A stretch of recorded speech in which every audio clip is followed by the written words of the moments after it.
याद रखना होगा कि आज के दिन आपने राष्ट्रीय ध्वज को पकड़कर और ईश्वर को साक्षी मानकर जो शपथ ली है वह आपको जनता की सेवा कुशलता से करने के लिए जीवन भर प्रेरित करेगी।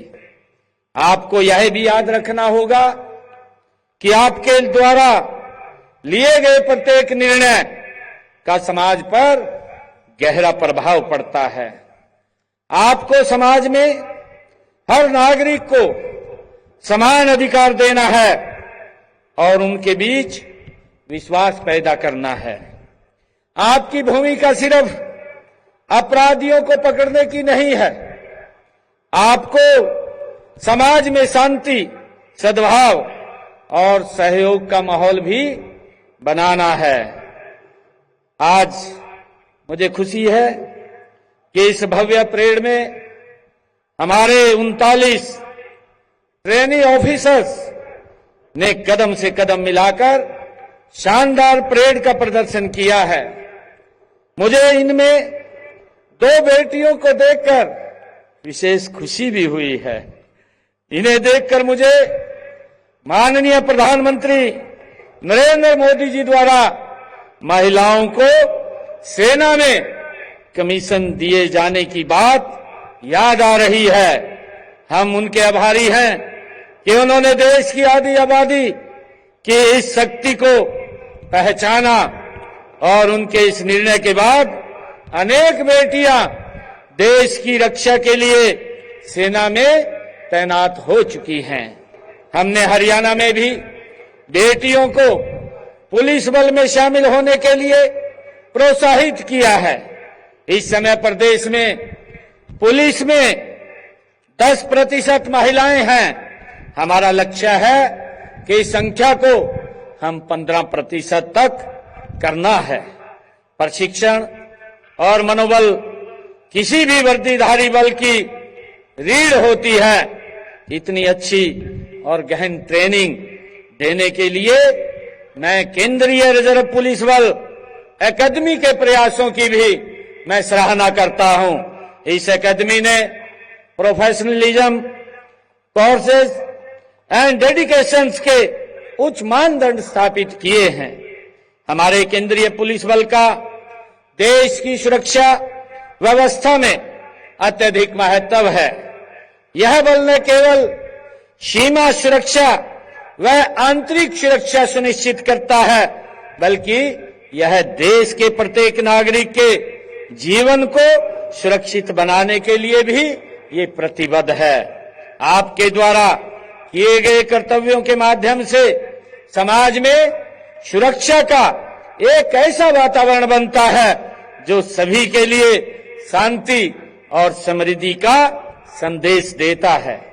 साथियों, आपने अपने लिए तो प्रत्येक व्यक्ति जीवन जीता है, लेकिन समाज तथा देश के लिए अपना एवं अपने परिवार की सुख सुविधाओं का त्याग करने वाला व्यक्ति ही एक श्रेष्ठ व्यक्ति होता है।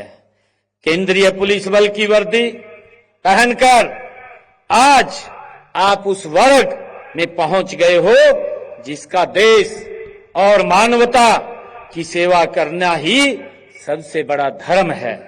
मैं आज पास आउट अधिकारियों को भी कहना चाहूंगा कि राष्ट्र व केंद्रीय रिजर्व पुलिस बल को आपसे बहुत आशाएं हैं।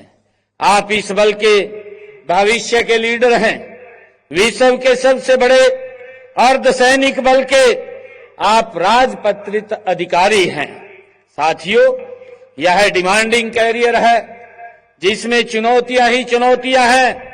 मुझे विश्वास है कि आप हर चुनौती का सफलतापूर्वक सामना करेंगे। आपकी जिम्मेवारी को आप लोग देशभक्ति के जज्बे और पूरी लगन से निभाएंगे। नेशन फर्स्ट, फॉलो मी को अपना आदर्श बनाएंगे। हमेशा याद रखेंगे कि देश और संविधान की रक्षा और सम्मान हमारा सर्वोच्च कर्तव्य है।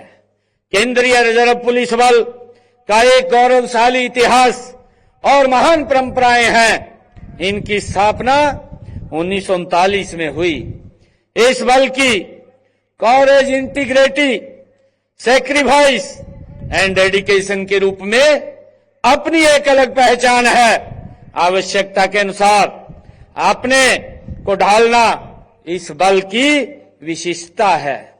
मैं देखता हूं कि पिछले 8 दशक में इसने अपने कौशल और दक्षता का परिचय देते हुए घरेलू मोर्चे पर सदा शत्रु को चुनौती दी है। चाहे नक्सलवाद ग्रस्त क्षेत्र हो, वामपंथी उग्रवाद हो अथवा आतंकवाद, हर विकट परिस्थिति में यही बल जिसे सबसे पहले याद किया जाता है। मुझे वर्ष 2001 में संसद भवन पर आतंकी हमले की याद आ रही है। उसे विफल करने में आपने अग्रणी भूमिका निभाई थी। मुझे 14 फरवरी 19 को पुलवामा में हुए आतंकी हमले की भी याद आ रही है।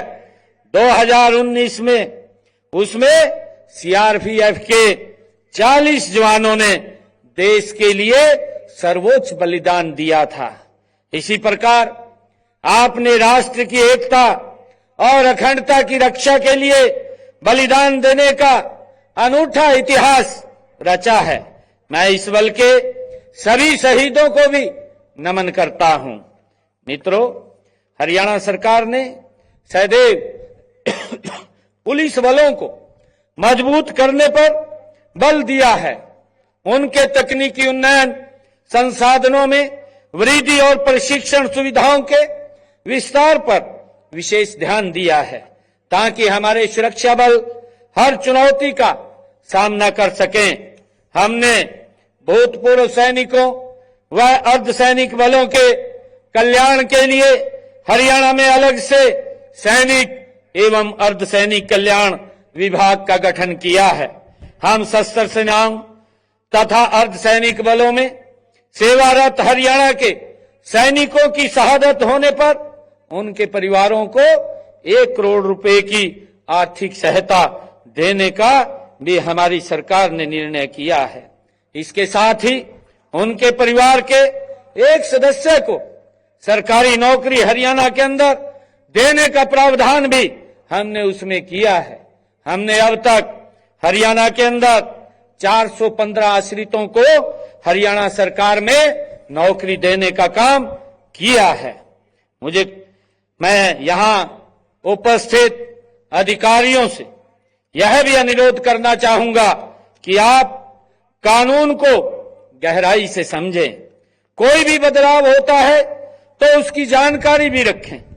पिछले दिनों माननीय प्रधानमंत्री नरेंद्र मोदी जी के नेतृत्व में अंग्रेजों के जमाने से चले आ रहे अनावश्यक कानूनों में बदलाव किया गया है। पहले के कानूनों में कई खामियां थी जो आज की व्यवस्था से मेल नहीं खाती थी। हमने इन कानूनों की जगह नए कानून लागू कर नागरिकों, उनकी संपत्ति, सम्मान और उनके संविधान प्रदत्त अधिकारियों की रक्षा करने का काम ये हमने किया है। आपको यह जानने की भी जरूरत है कि कई नई तकनीकों का उपयोग अपराधों में भी हो रहा है। इसलिए दुनिया में ज्ञान और तकनीकी से तेजी हो रहे बदलाव की जानकारी होनी चाहिए। इसके लिए कांस्टेंट लर्निंग और रीलर्निंग के प्रोसेस को भी जारी रखा जाए। यही सफलता की कुंजी है। मुझे विश्वास है कि सीआरपीएफ आधुनिकीकरण व सशक्तिकरण की ओर अग्रसर है। मैं आप सभी नवनियुक्त अधिकारियों से कहना चाहता हूं कि यह वर्दी केवल एक पहचान नहीं बल्कि देश की सेवा और बलिदान की भावना का प्रतीक है। इसे पहनकर आपको न केवल गर्व होना चाहिए बल्कि इसकी गरिमा को बनाए रखने के लिए निरंतर प्रयासरत रहना चाहिए। मुझे कुछ पंक्तियां याद आ रही हैं। यह प्रेड नहीं भारत की ताकत का ऐलान है। हर योद्धा के इरादों में छुपा हिंदुस्तान है। निडर बनो, आगे बढ़ो, हर हाल में अडिग रहो। यह केवल वर्दी नहीं, अब आपकी पहचान है। हमें गर्व है कि हरियाणा के अनेक युवा केंद्रीय पुलिस बलों में सेवा देकर देश की सुरक्षा में योगदान दे रहे हैं। जब आप इस प्रतिष्ठा बल का हिस्सा बन रहे हैं, तब आपको ये संकल्प लेना होगा कि निष्पक्षता, निडरता से अपने कर्तव्य का पालन करेंगे। कानून और संविधान की रक्षा के लिए सदैव तत्पर रहेंगे। जनता के प्रति संवेदनशील रहकर उनके अधिकारों की रक्षा करेंगे। किसी भी परिस्थिति में सत्य, ईमानदारी और कर्तव्य निष्ठा से पीछे नहीं हटेंगे। मैं इन शब्दों के साथ एक बार फिर नौजवान अधिकारियों को उनके केंद्रीय रिजर्व पुलिस बल में शामिल होने पर मैं आप सबको बहुत बहुत बधाई और शुभकामनाएं देता हूं। आप सबके और इस श्रेष्ठ पुलिस बल के उज्जवल भविष्य की मैं कामना करता हूं। बहुत बहुत धन्यवाद। जय हिंद।